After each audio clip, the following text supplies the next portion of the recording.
First time I went to the water slides, my trunk was 8 rings deep. My branches wrapped around action figures. My leaves were peppered with fuzzy peach dust and Sunny D was chlorophyll. I could feel my roots dig into the nutrient-rich soil at the tips of my carapace of swim trunk mesh.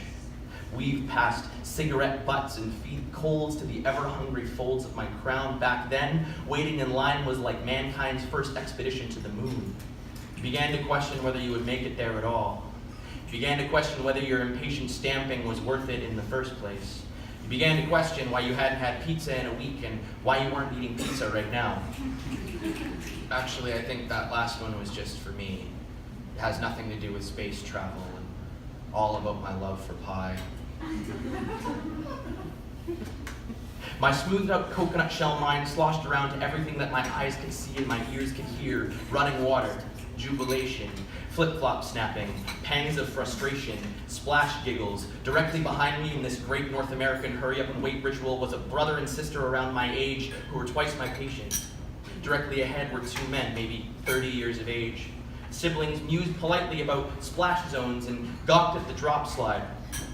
I heard it shoots you out like 20 feet. I can't wait to cannonball off of it.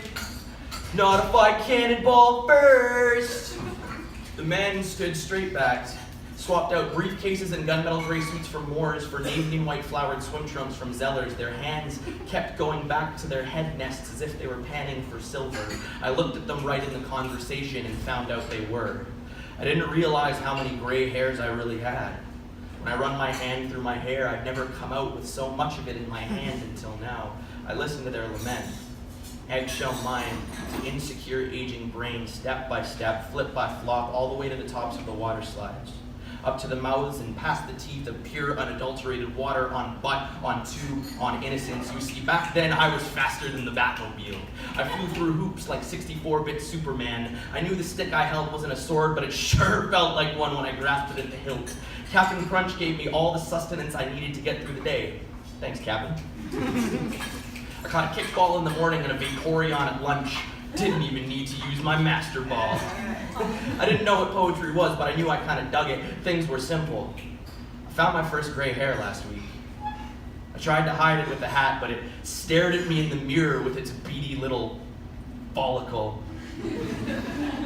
Kept poking at my forced indifference with barbs of insolence as if to say, guess what, my dude?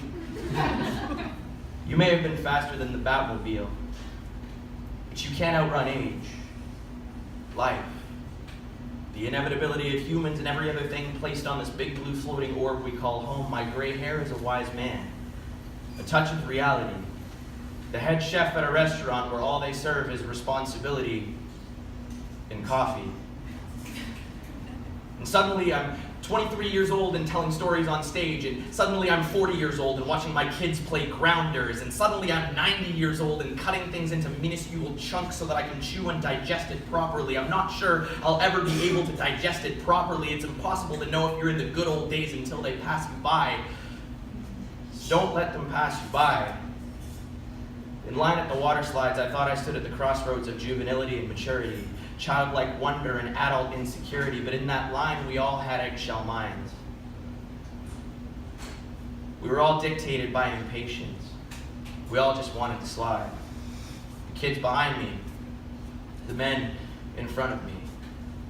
I hope that when my gray hair spreads to the rest of the folds of my crown, that my roots don't stop feeding them, that my leaves still run on sweetness, that my branches still clutch imagination, that my trunk still adds rings with pride, that I look back on all of this smiling, and that I still take time to slide.